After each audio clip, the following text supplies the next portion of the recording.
Okay, I'm very pleased and very proud to introduce you Professor Yoshua Bengio.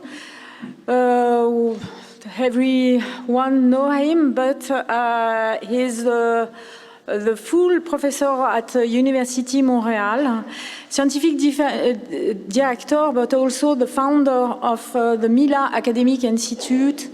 He is also the scientific director of IVADO, that everyone knows very well because it is under the Canadian part of DEAL.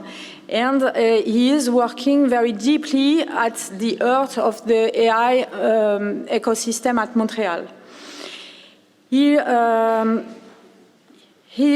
was and he is recognized as one of our best worldwide leading experts in artificial intelligence, and he is the recipient of the 2018 Turing Award for his pioneer work on deep learning. And as you know, the Turing Award is a kind of Nobel Prize in computer science.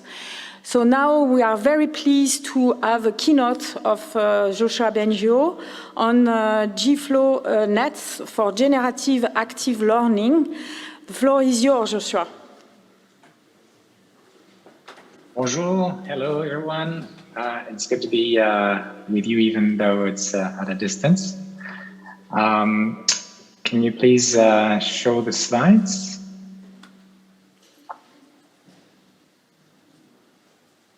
All right. So today I'm going to tell you about some really recent work that I'm very excited about. It's a bit technical, but I'll try to give you sort of a high-level picture of how this is different from the usual way that we've been using machine learning in typical applications. It has to do with many concepts. As you see in the title, it has to do with generative models. It has to do with active learning. The term GFlowNets comes from generative flow networks, and I'll explain that later. Next slide. Okay, so first, the active learning scenario is quite different from the usual machine learning scenario in the sense that instead of having a fixed data set that we're given once and for all, and then we build a system and then we can deploy it, we're going to allow the learning system to ask questions. In other words, to participate in what example we should collect. So this is the idea of active learning. And it has been proposed a long time ago when we were able to have a large quantity of unlabeled images, for example, and it was expensive to label, so we would use the computer to propose which examples should be labeled. Now, with reinforcement learning becoming really important part of machine learning in the last decade, it's clear that we can do much better than that. It's not just which example that exists in some database should be labeled, but also even like what to do, what example, like we could generate an image, for example, to be labeled, right? So you can think of a child that is deciding to explore in a particular direction because they find that they might learn more with some new toy or something like this. So this is all active learning. But it really changes the game in terms of the way we think about machine learning in many ways. So, for example, one aspect is that instead of having this fixed data set, the data set keeps growing. And in addition, the data coming from that data set is not always of the same nature. So if you think again about the child moving from one room to the next and then getting bored with the toys that they have played with, the distribution of the examples that the child sees keeps changing. So this is really a major challenge. And you can think of this actually like the child or like the scientist who's designing experiments.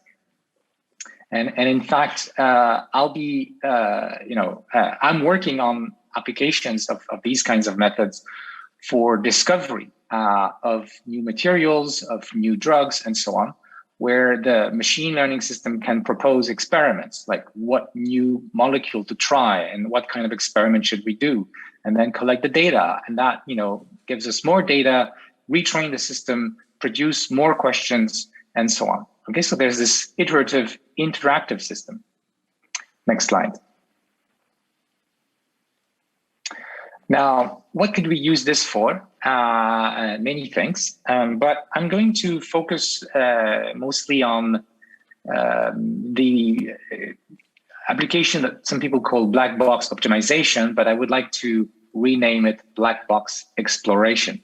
So the reason we talk about a black box is because there's a system that we don't know precisely, we don't have math or equation that says what's going on. So you can think of a plant, you can think of an experimental benchmark, and you can, that system you can think of as a function.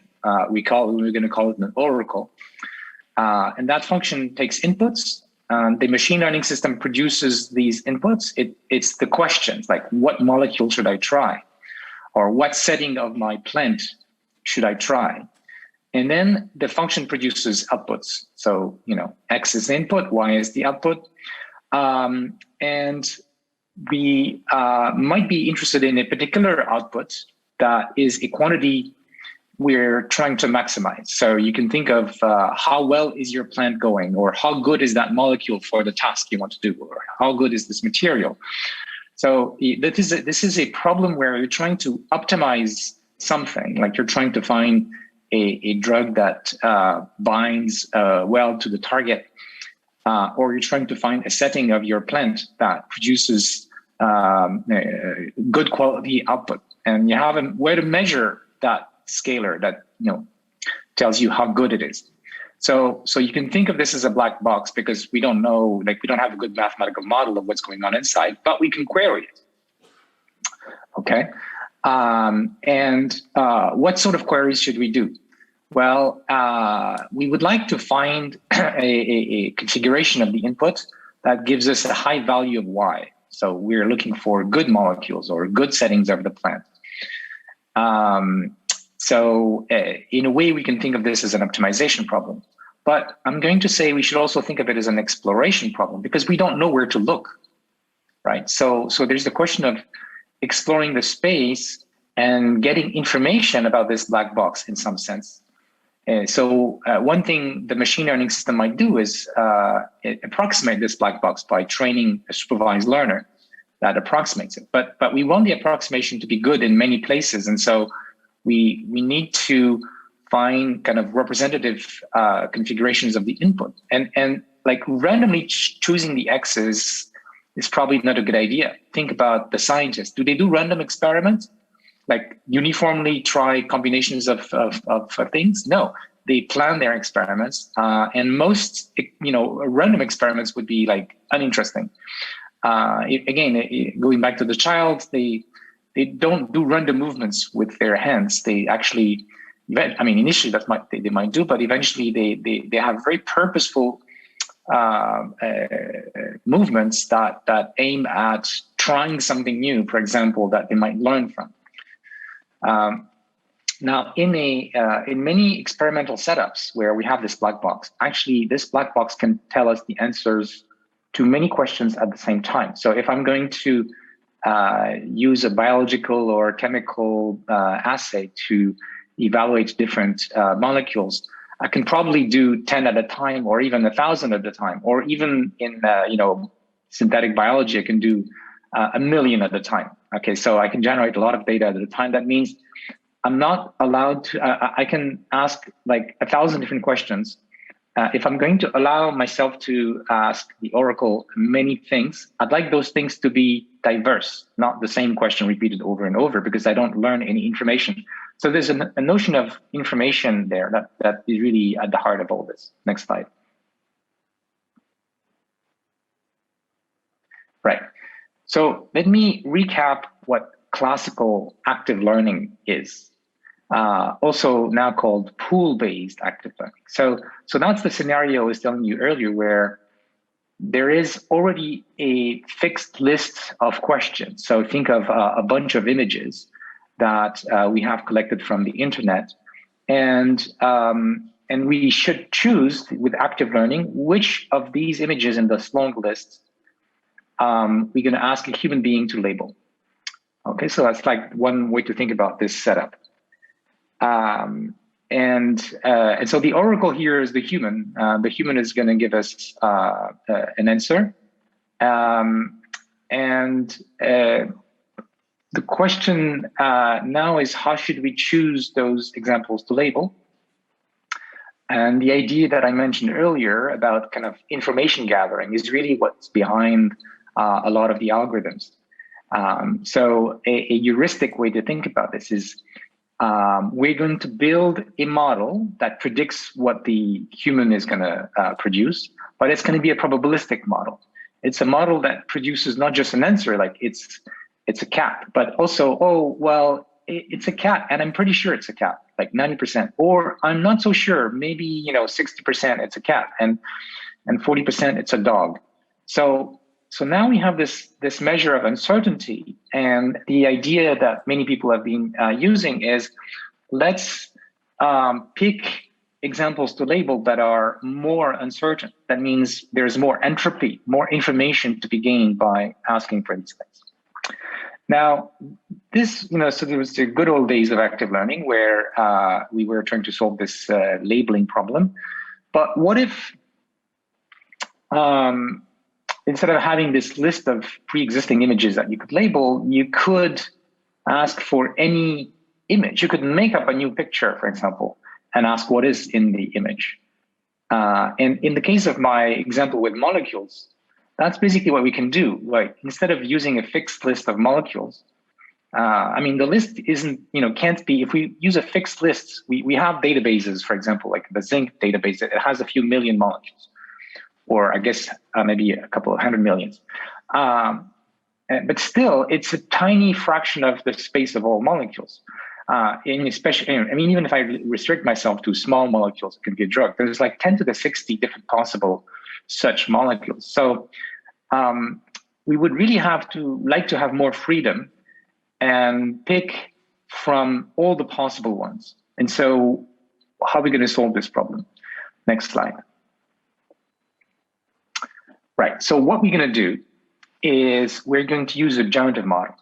You probably already know there's been a lot of progress in deep learning to train neural nets that can do not just like classification, but actually synthesize new images, generate new images, dream up new things according to a distribution that's they learned from using data, for example, existing images. So we have this technology for training a generative model, and maybe we can tweak that kind of generative model so that it learns to produce good questions. In other words, questions that it's going to give us more information. All right. So this is interesting because now the exploration that the active learner is allowed to do is a little bit like the scientist. They can invent new molecules, right? Not just take from a fixed list. So how are we going to do that? So in the picture here, I'm trying to kind of cartoon what is going on. What are the different pieces here? On the right-hand side, you see the oracle, the real-world setup, the bench, the environment that we're allowed to query, and we're getting data from it based on the questions we're asking. And then we're going to use that data in order to maybe create a kind of model of what's going on, and also of a kind of score for what would be a good question. And then we're going to generate questions that have a high score. Let's go into a bit more detail of that. Next slide.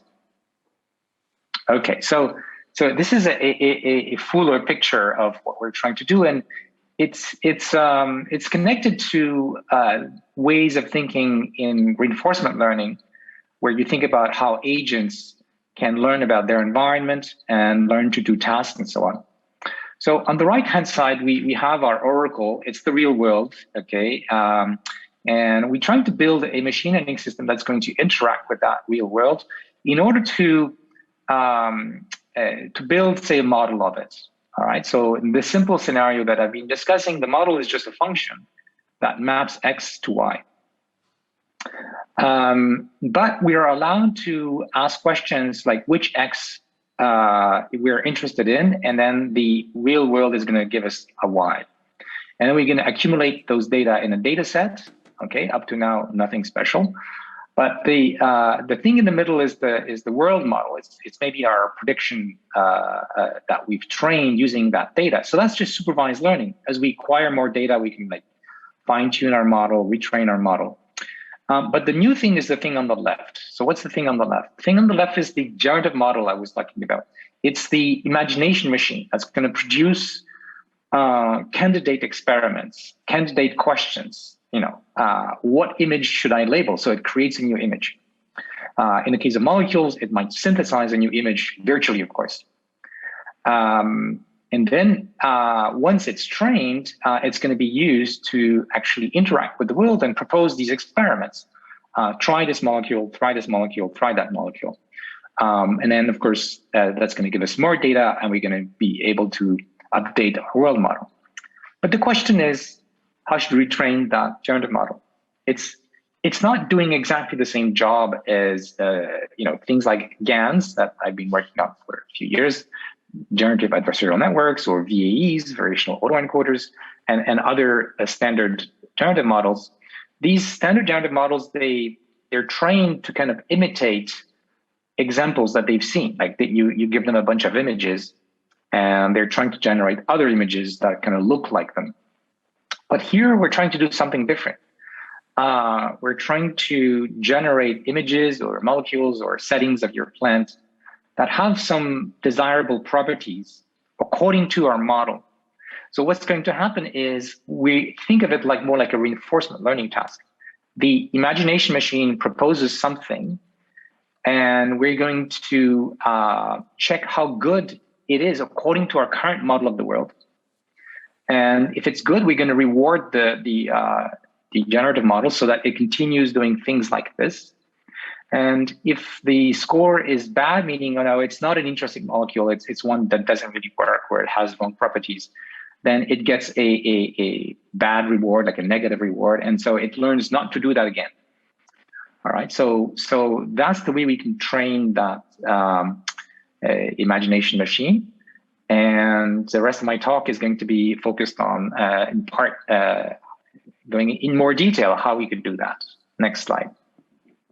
But first, this picture with the different components that I told you about is really something quite general and in fact inspired by cognition about how humans learn and interact with their environments and try things in their environments and try things in their head.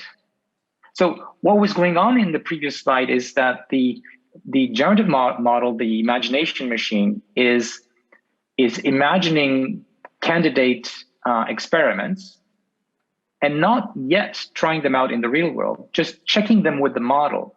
Would that be a good thing according to the model? And then that's the way that eventually it converges to sort of a good policy for what questions to actually ask in the real world. So why we want these pieces that I talked about in the previous slide in a general AI system that interacts with their environment? Well, the world out there is dangerous, okay? It's not a game. It's not a video game. And so before you actually do an experiment, let's say with a new molecule, you might want to try it in your head and see if it's not going to blow up your lab or something. Of course, the model in your head is imperfect, but at least you can get some feedback as to whether this looks good. So we do that. We plan in our head, and we kind of especially think about dangerous things quite a bit before we do them for real.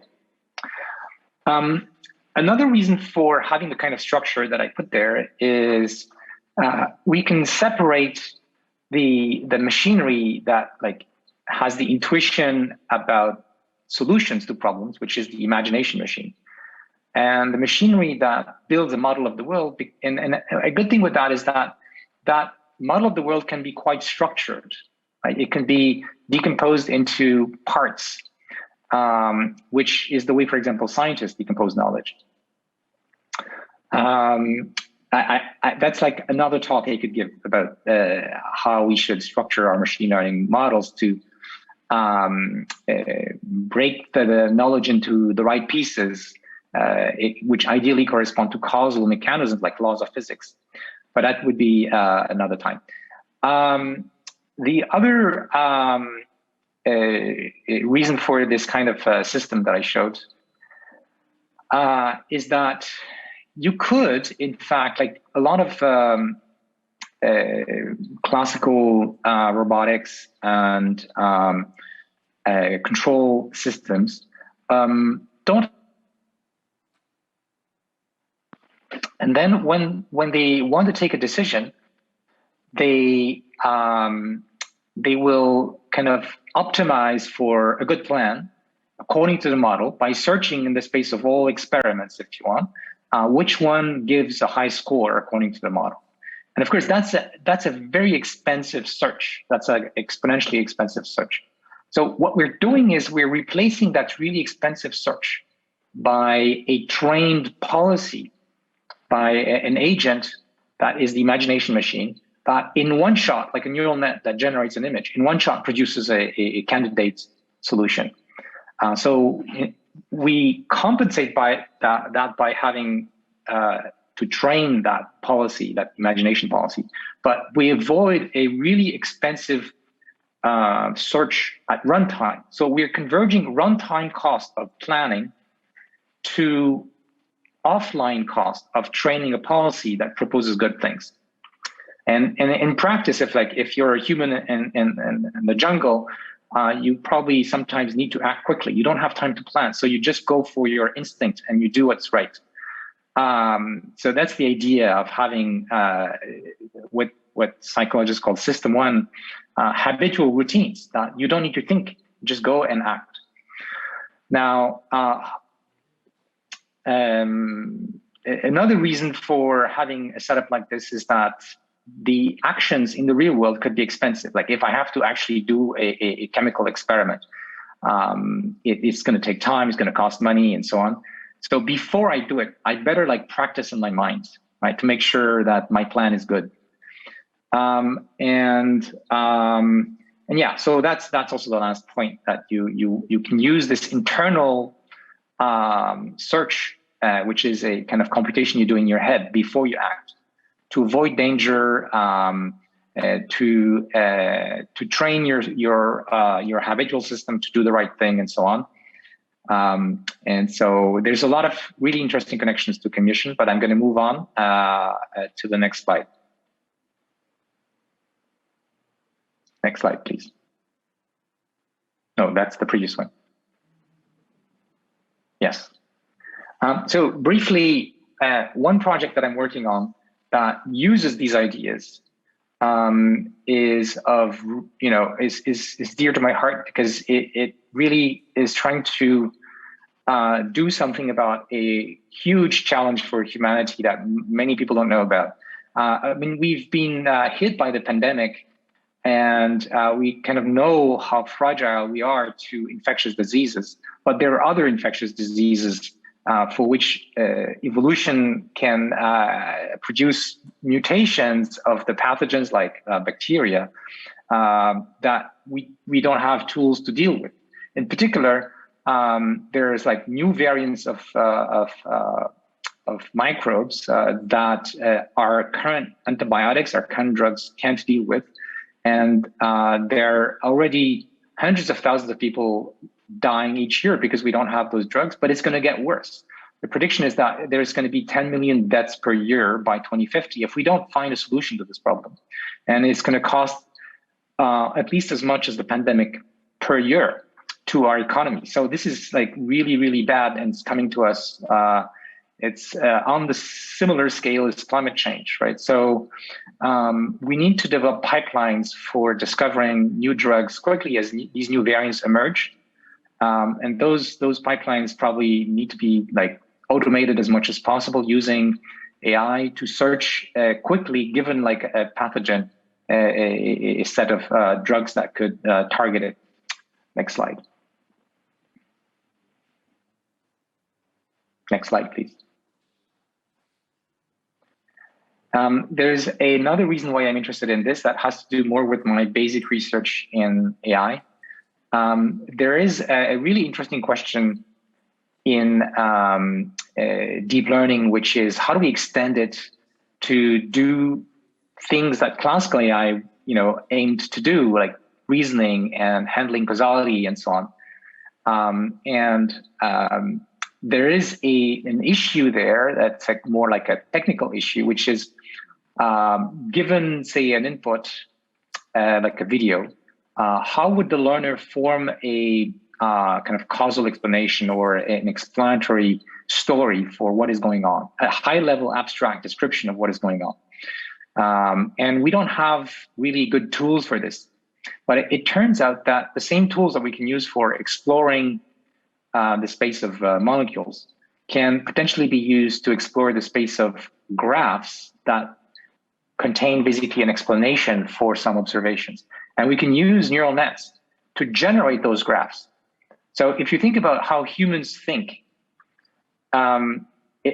it looks like, it feels like what's happening is when we are in front of a problem or something we observe, an explanation or a solution or some high-level kind of verbalizable story comes up to us. It just pops up, like if it was produced by a generative model, where we don't have access to like how we got there, and it's very fast.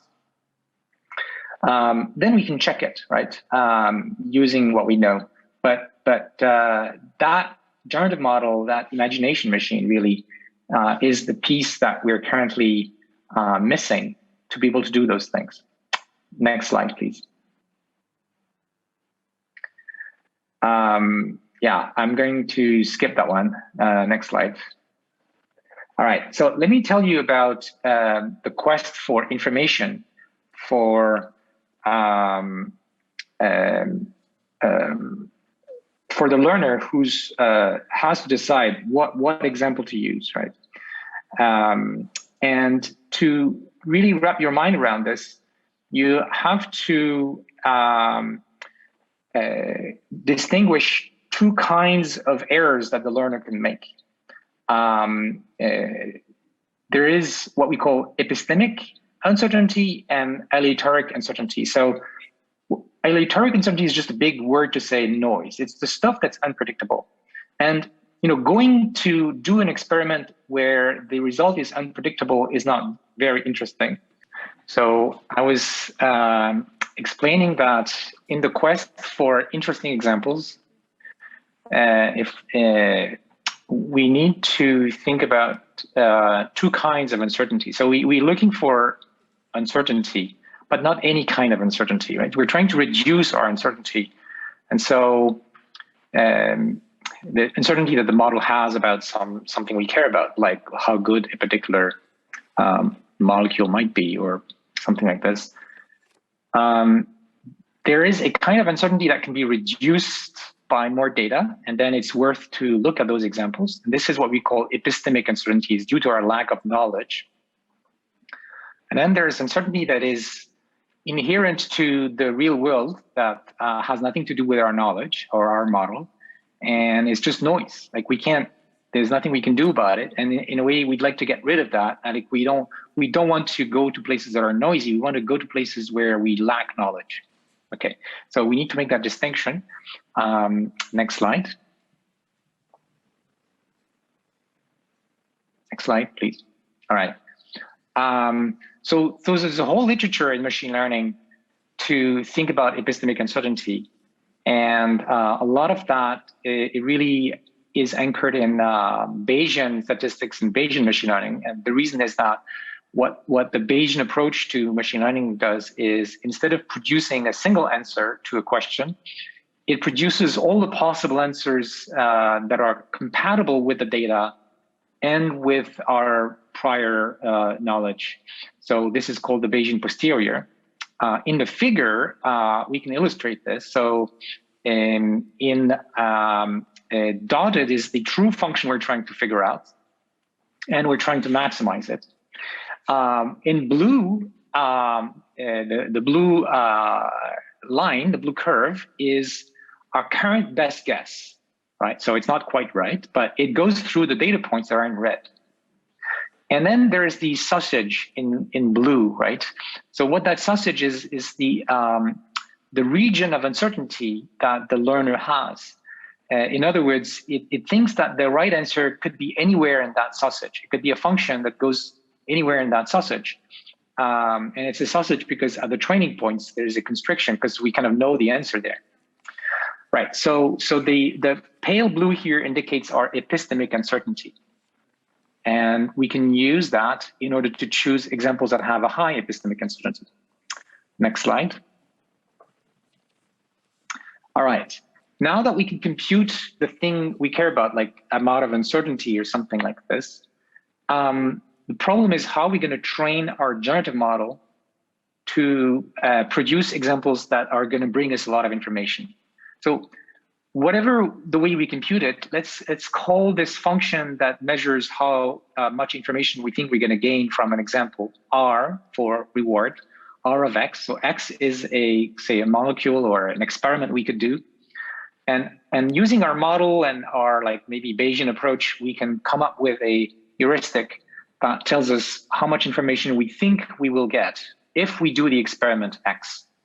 So we got this reward function. And what we'd like is a generative model that explores the world, but especially in places where the reward is higher. So this is different from normal reinforcement learning, which tries to find the experiment that gives you the maximum reward.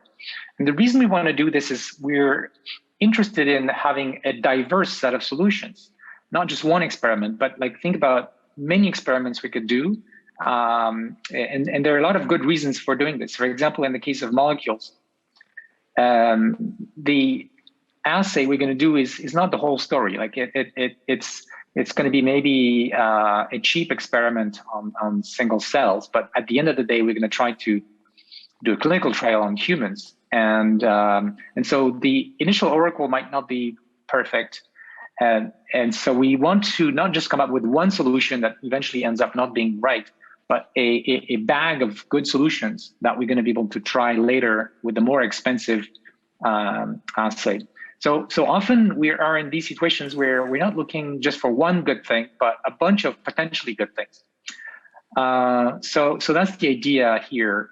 That's why we are looking for generative models that outputs X's experiments with a probability PT here proportional to our reward function. So I said proportional because the reward function usually is not a density function, so it's not normalized. And there is this unknown normalization constant that is intractable to compute because the number of possible experiments is exponentially large. So the traditional way of doing this is Monte-Carlo Markov chain methods. Unfortunately, these methods, although they work quite well in sort of low dimensional settings, in the kind of AI applications, they're not that great. They just take too much time to find good samples, or even don't find such diverse set of samples. So why is it? So let me explain quickly what these MCMC methods do.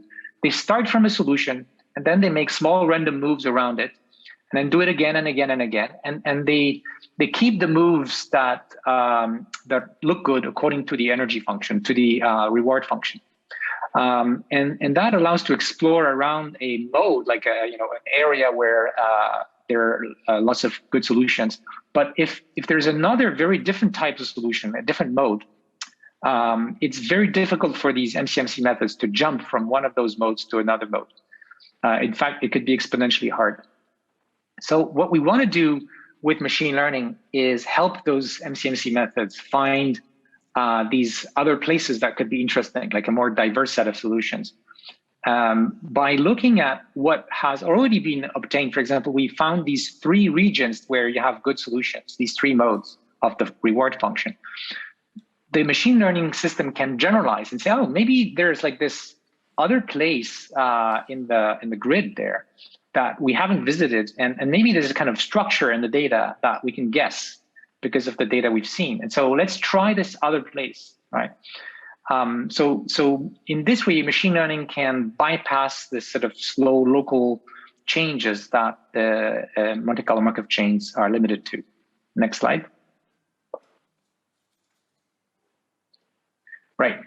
And so we invented a method that was in the title of my talk, but I won't have really much time to go into details, called GFlowNets. That's trying to replace MCMC, basically. In other words, but it's using machine learning. So we're going to train a generative model that makes a sequence of moves to construct a solution. For example, if we're talking about these molecules, we're going to add one atom at a time or something like this. And it's going to do that according to a stochastic policy. So it can generate many possible solutions, but some more than others. I mean, some with more probability than others. And we can train that generative model so that it samples in proportion to the rewards. I won't really have time to go into how we do this, but we have a first technical report that is available online with the archive here. Actually, the paper was just accepted to NeurIPS, so it's going to be also presented at the NeurIPS conference. And I should probably stop here. I mean, we can go directly to one of the last slides where we show experiments on molecules. Go to next. Next stop. Okay, yeah, just before, no, previous one. Yeah, so we played with that algorithm on the problem of searching in molecular space, and we compared it with Monte-Carlo Markov chains with classical reinforcement learning methods, and it finds solutions faster, but it also finds a more diverse set of solutions, which was our initial goal. So we're very excited about this thing as a tool that can be used in many settings and not just for this problem that we've been investigating. All right, I'm going to stop here so we can move to the last. Yeah, thanks.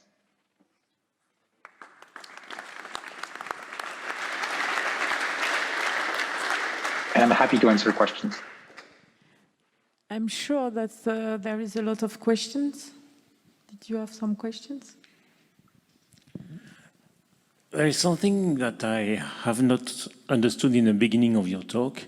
When you were showing the slide with the three world, well, the real world and the two world models. Yes. Okay, so the real world does not change. We are not going to improve it. That's right.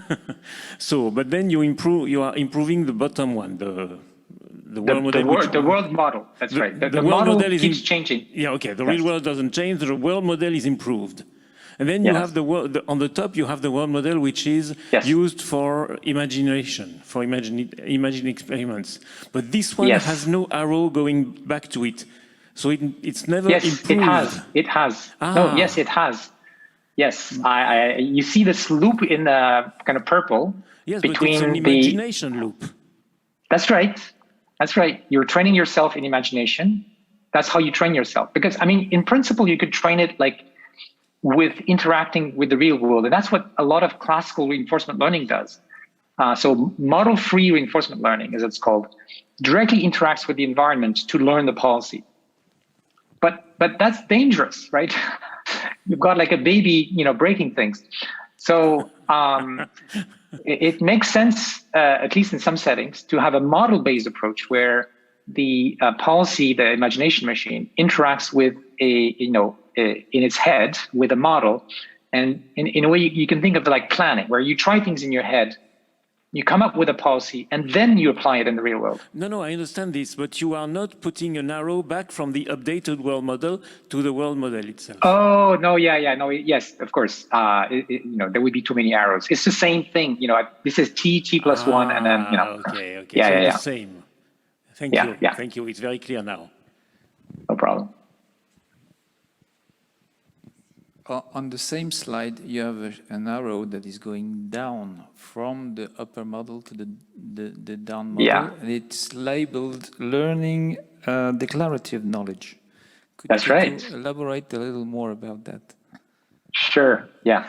So think about the classical AI facts and rules and stuff, except we want to learn them. Or think about the laws of physics. you have a bunch of equations that describe your model of how the world works. Now, instead of being rules or differential equations that are set up by hand by scientists, they're going to be learned. So we're going to have some machinery. I mean, depending on the application, it could be very different. But really, you should think of the world model as declarative knowledge. It doesn't tell you how to act. It tells you the dynamics of the world, or like, if I do this, this would be the consequence, and then that would be the consequence. I can run my differential equation or whatever. And I can, given a plan of action, this world model will tell me how things will turn out. Like, it can unfold, it's a proxy for the real world. So it can be like a pretend world, real world. So you can do things in the world model and see what the outcome would be. So it's called declarative because ideally, that's the piece I didn't have time to talk much about. It's broken down into pieces that are communicable to humans, for example, and we can easily add new pieces, fix some pieces without interference with the other ones, and that's very different from the standard machine learning that we have these days, where you have catastrophic interference between different pieces of knowledge. So if I see some new task, it kind of is going to hurt my performance on other tasks. So this is why I think we want to break the knowledge in the world model into these what I would like to call causal mechanisms that are independent in a mathematical sense. Meaning that I can change one and it doesn't perturb the semantics of the others. Thank you very much. I have another question just as a parenthesis, will we be entitled to get the slides to have the Sure. correct reference to your paper? And the second question is, when you tried your algorithm you were trying it on a problem where there is a value function, and how does it work in terms of balancing the traditional exploration compromise in searching new areas versus getting the right optimal solution? Right. Excellent question. So first of all, the uncertainty estimation, I didn't talk a lot about, but there's a lot that's going on there to help us deal with the exploration-exploitation trade-off. There's some work I didn't talk about where we can use the world model to pretend we're going to do a series of experiments, right? And then we have to deliver. Okay, we have to like produce the final answer or something like this. And so if you run that simulation in your head, I mean, with the world model, so now you don't just do one interrogation with the world model. You pretend, that you're going to ask things and then you're going to get answers. It's going to increase your data set. Now, it's a fake data set. This is in your head, right? It's not with the real world. But you can play that game like in meta learning, where you can simulate what would happen if I was to ask questions to the oracle. I would get answer. I would then retrain my world model with that data, and I would get maybe less uncertainty in some regions, and I can then ask more different questions and so on.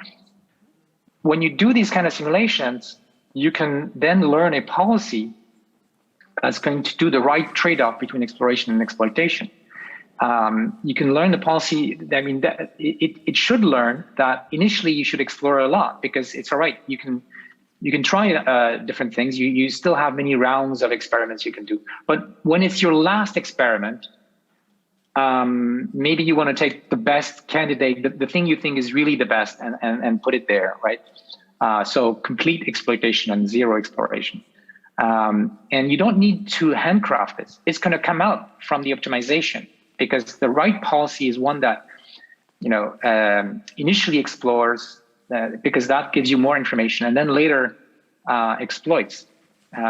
It's going to be the optimal policy is going to be the one that does that. Now, this is what we're trying to do. We don't have any paper on this, but I think it's a natural thing to do. Once you have a world model, you can play those games. Hi, just one question. It looks like some sequential sampling problem.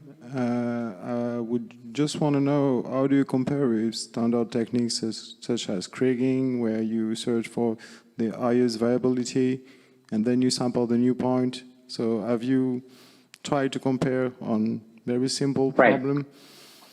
Yes, actually. So you can compare with kriging or Gaussian processes, kind of very similar. So let's see what are the differences here. So one big difference is we have this generative model. In a standard Bayesian optimization setting with, say, a Gaussian process, you would do the optimization for searching for the next best thing to do by trying a large number of things. But in a low dimensional space, like a 1D space, that's fine. I can like grid the input, or a 2D space, it's still okay. But if it's a 1,000 dimensional space or a 1,000,000 dimensional space, I can't do that, right? It doesn't make sense. So searching in the space for which experiment to do is just too expensive. And that's why you need the generative model, right? So that's the main difference. And then I guess another difference is, instead of using a kernel machine for the world model, we could use a neural net that in high dimension and the kinds of problems we care about usually works a lot better too. I have one question. As you know, the program Confiance.ai aims to develop methods, tools in order to have a sound deployment of AI in critical systems. Do you think that your approach could be suitable in order to prepare or to design our experimental plan to do that? Yeah, I think there are a lot of connections between safety issues and what I've talked about. In fact, I mentioned you might want to go for a setting like this precisely to make sure you're going to, in the end, take decisions that are safe. So that's one aspect. Another aspect is how you come up with the uncertainty, the epistemic uncertainty, right? So, and you need to actually predict both the aleatoric uncertainty and then the aleatoric uncertainty and the epistemic uncertainty. So there are techniques that we've also written on in there. There's a whole literature on how you could do that. But now people are starting to use deep learning for these tasks. Yeah, it's very interesting. Like how, given a predictor, how do you estimate how reliable it is? And so the approach that we have taken is different from the Bayesian approach for reasons that would take too much time to explain. But when the model is misspecified, the Bayesian approach might underestimate the true error, the true uncertainty. So what we do instead is we train a second network that predicts the out-of-sample errors of the first one. So in other words, and that's one method. There are other methods, but basically there's a rich set of approaches to just get good estimate of the uncertainty, and that is important for safety, of course. So yeah, I think there are really interesting connections between what I talked about and what you've mentioned. Okay, this is Bertrand again.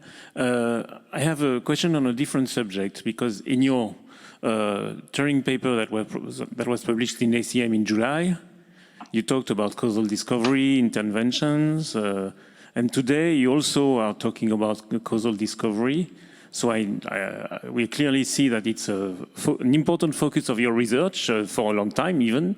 So I just wonder, how close are you to really do causal discovery on, let's say, rather interesting or complex systems? Right now, we can do it on a small scale, like a graph that has tens of variables or maybe 100 variables or things like this. So we can't do it yet on the kind of large scale that are needed in many applications, but it's progressing pretty quickly. And I'm hoping that the algorithm I mentioned today will help us to move to the next scale. Also, up to now, the kind of causal graphs that we have been doing discovery on are static. So in other words, we assume that there is a graph that's not too big that explains how the world works, like all the causal variables, and this one is the cause of that one. And so we're trying to discover that graph. But the current techniques, first of all, they don't learn the variables themselves. Like they are assuming you observe the causal variables. But in the real world, often what you get is like a video. It's like low-level stuff. And you need to learn a mapping, an encoder, that goes from the low-level stuff to the causal variable. So that's the first problem we're working on. And the second problem is that the graph, the causal graph, may be dynamic. So what I mean by this, if I see, so right now I'm at home and I'm looking in my garden, and I see a cat and a squirrel, and the cat may be chasing the squirrel. So here, what I just did with my brain is I came up with an explanation for what is going on in the picture or in the video. And that explanation is at the level of like causal relationships. Like, the cat is chasing the squirrel is climbing the tree. It's very abstract. It doesn't contain all the details, but it contains the kind of things that humans care about and that we're interested in for reasoning and taking decisions. And what you notice about this causal graph, it's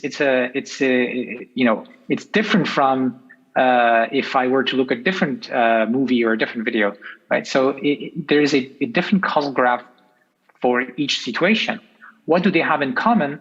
It's like the laws of physics. They have causal mechanisms. So we're trying to extend the work that we've done in the last few years so that we can do causal discovery, not of a fixed graph, but of the mechanisms, think of the laws of physics, that explain everything that can happen. But then depending on the input, you will see different things happening, like different events and different mechanisms are being involved. Like if a ball bounces on the wall, there's like a special mechanism for bouncing that's happening there.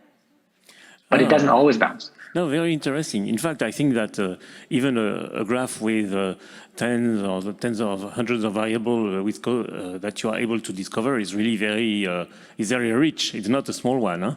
Huh? I assume, just to finish this discussion. Yeah, because the classical work is like 2 or 3 variables. Yes, I assume, just to finish this discussion, that you are not looking at loops in causal graphs. Huh? You don't have feedback. Well, we're thinking about it. So the causal graphs we've been working on don't have loops. They are directed acyclic graphs. If you think about time, everything is directed acyclic.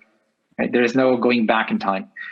However, the loops come up if you have a dynamical system. So think about voltage and current. They are abstractions. Which one caused the other? I mean, they both cause the other, right?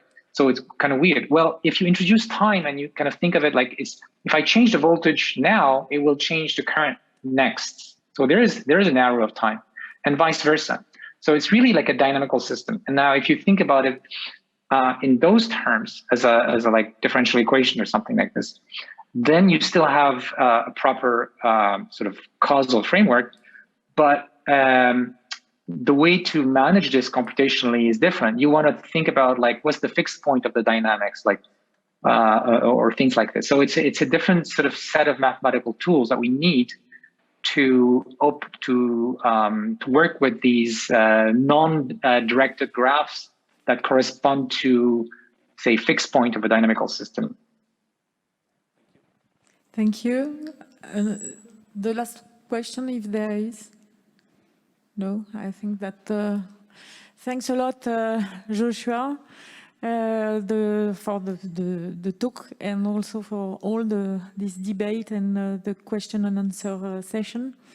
We have to thank again